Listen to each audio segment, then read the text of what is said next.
बहुत समय पहले एक गांव था जिसका नाम लक्ष्मीपुर था। ये गांव बहुत सुंदर और शांत था। गांव में एक बड़ा सा मंदिर था जहां भगवान कृष्ण की बहुत सुंदर मूर्ति रखी थी। लोग दूर दूर से वहां पूजा करने आते थे।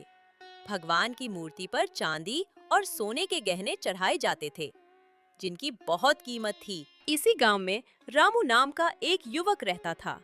रामू का बचपन अच्छा नहीं बीता था। उसके माता पिता गरीब थे और जब वो छोटा था तभी उसके पिता की मौत हो गई। उसकी माँ ने जैसे तैसे उसे पाला, लेकिन रामू को पढ़ाई का शौक नहीं था।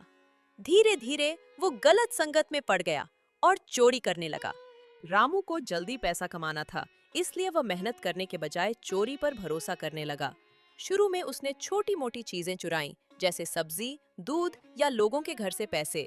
लेकिन जब उसका डर निकल गया तो उसने बड़ा सोच लिया। उसे मंदिर की संपत्ति देखकर लालच आ गया। रामू को लगा कि मंदिर से चोरी करना आसान होगा, क्योंकि रात में वहाँ कोई नहीं रहता था। एक रात वो मंदिर में घुसा और भगवान कृष्ण की मूर्ति के पास चढ़ाए गए गहनों में से एक चांदी का हार चुरा लिया। गांव वालों को सुबह चोरी का पता चला तो वे बहुत दुखी हुए, लेकिन चोर का कोई सुराग नहीं मिला। रामू को चोरी करके मजा आने लगा। कुछ ही दिनों बाद वो फिर मंदिर में गया और एक सोने की अंगूठी भी चुरा लाया। हर बार चोरी करने के बाद रामू को लगता था कि भगवान उसे कभी नहीं पकड़ेंगे, लेकिन वो नहीं जानता था कि भगवान सब देखते हैं। एक दिन रामू ने बहुत बड़ा कदम उठाने की सोची। उसने मंदिर से भगवान कृष्ण का सोने का मुकुट चुराने की योजना बनाई, क्योंकि उसकी कीमत बाकी गहनों से कहीं ज्यादा थी। रामू ने कई दिन तक मंदिर का हाल देखा। उसने देखा कि पुजारी रात में दिया बुझाकर चला जाता था और तब मंदिर में कोई नहीं रहता था। फिर एक रात जब पूरा गांव सो रहा था, रामू मंदिर में घुसा। अंदर अंधेरा था, लेकिन रामू को रास्ता मालूम था। वह धीरे धीरे भगवान की मूर्ति के पास गया और जैसे ही मुकुट उठाने के लिए हाथ बढ़ाया, तभी कुछ अजीब हुआ। भगवान कृष्ण की मूर्ति से एक तेज रोशनी निकली और रामू को लगा जैसे मूर्ति जिंदा हो गई हो।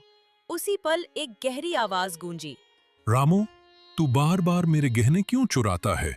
क्या तुझे डर नहीं लगता? रामू का दिल जोर जोर से धड़कने लगा।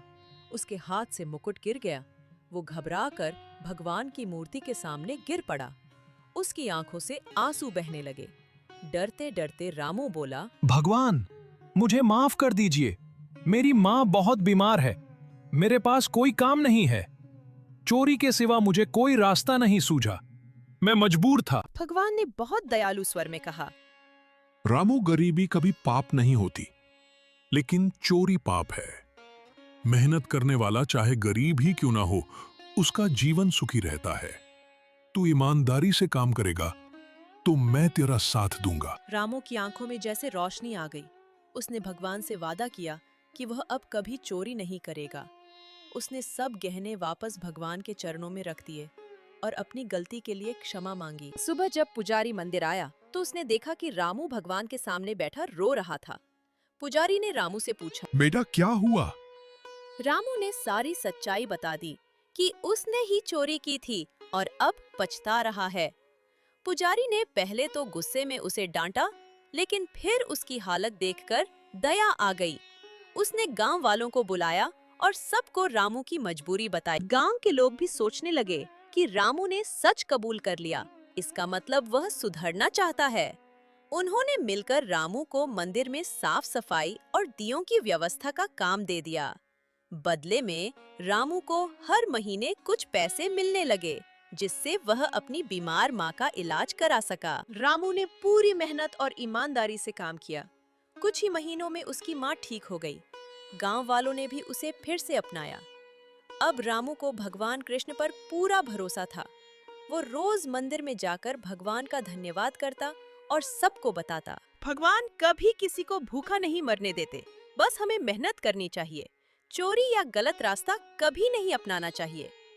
रामू की ये कहानी पूरे गांव में फैल गई। लोग अपने बच्चों को भी उसकी कहानी सुनाने लगे, ताकि वे सीखें कि ईमानदारी सबसे बड़ा गुण है और सच्चे मन से काम करने पर भगवान भी मदद करते हैं। रामू का जीवन बदल चुका था। अब वह पहले से कहीं ज्यादा खुश था और उसकी माँ भी उसकी मेहनत पर गर्व करती थी।